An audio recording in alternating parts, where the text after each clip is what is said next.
Yeah, so these are the feathers, and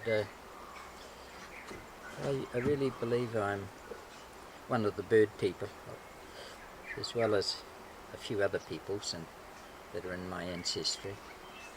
And the amazing thing is that wherever I go, um, different tribes, different parts of the world, I keep getting feathers, and this is from the Blackfeet people, the Blackfoot, perhaps we'd call them.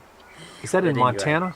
yeah, they're actually a bit further north than that, but yes, they're an important people, lovely people up there. And in fact, I was trying to give this young man a feather. He was doing wonderful work in, that was Toronto, I think. Anyway, he was doing wonderful work there with young people, and they were all kind of teenagers, around that age, early 20s even, and they needed his help. And he was only young himself, he might have been 35, I suppose, and I was trying to take the healing stone to the 12 nations, and that was one of the nations, and he was the only one I could find.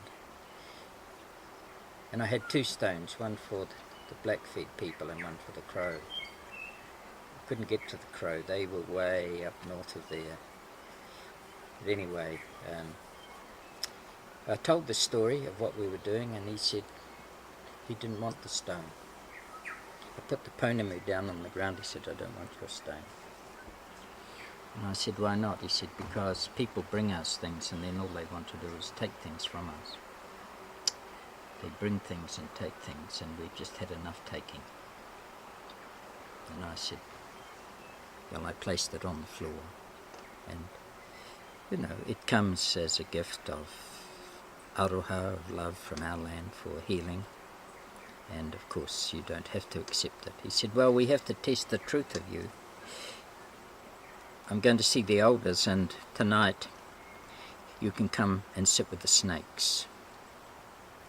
And that terrified me. I'm not all that happy with snakes. He said, the snakes will find the truth of you. The snakes will find the truth of you. And I thought, well, this isn't going to work out. And all these young people were sitting around, and David was just making this point, and the stones were still there. And I said, well, I've also got stones for the Crow. And I put that down. And he looked at me and he said, tell me your story. So I did. I told him quite a long story about how I was called to bring the old knowledge out, the knowledge of Waitaha. And they listened and everything was very quiet. And then suddenly he got up and walked out. And I thought, wow, that's it. That's it. But I left the stones and I just quietly waited, and I didn't quite know what to do. He'd left. And then he comes back with the feather. And he places that in my hands, so I was sitting there. And then he reaches down and lifts both the stones and says, we will treasure this stone, and the other will go to the Crow. All these feathers are feathers of memory. This lot of feathers, these were carried by Kanan two trees of the people of the Dakotas, the Sioux people, the Lakota. And she was the daughter of Grandfather Black Elk.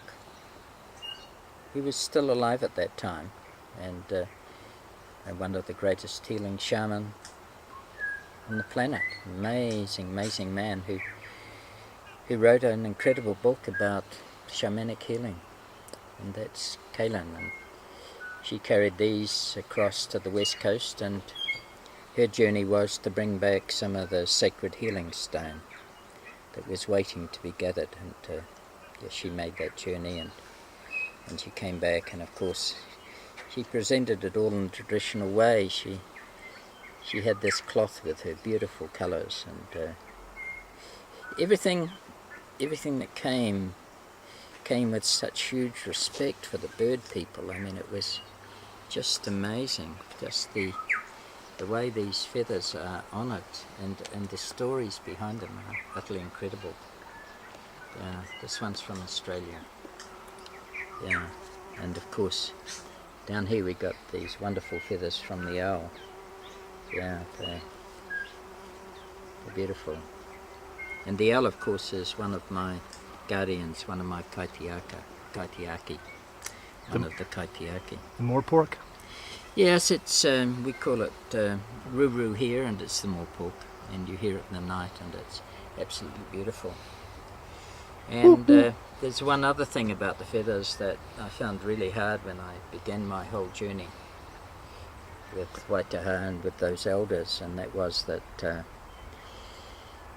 I discovered that every time they were sending me on a spiritual journey to do something that was really important to them and to my own journey, a bird would come and die. When I could name these birds, it's unbelievable. A great hawk, kahu, of these feathers, kahu fell out of the sky. And that was when I opened the peace trail. Kahu arrived, fell out of the sky, and we needed feathers for that trail. But I've had a duck arrive, just come and die, all kinds of birds. There probably something like 20 different kinds of birds have come and actually offered their life. It was a very difficult thing to accept when I put that together, that I was asked to do something. I'm preparing, I begin the journey, and lo and behold, a bird comes and dies. And it even happened when I went to the USA, and it was a blue jay, and only been ashore a short time. It got out of the traffic, away from people, and was beginning to walk in the wilderness, and there we are, blue jay comes and dies. And I said to the elders, I can't cope with this, I love the birds, why are they coming and dying? They said, because they come to honour your journey, and it's their choice, it's their decision, they give a life.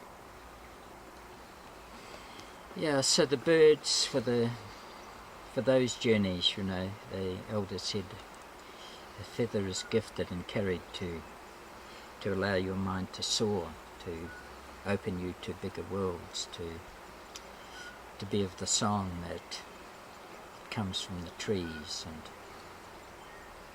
the soaring of the mind into other places and other streams of consciousness, if you will. So all these feathers mean something. They've come, they've been gifted.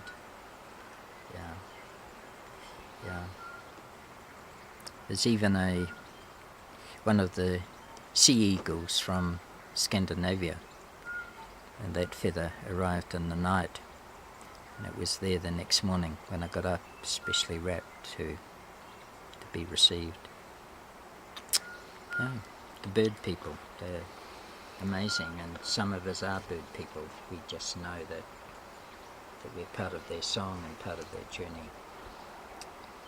Yeah. Some are stone people, some are water people, some are tree people, but we all have ancestral lines that bring us into special places at special times.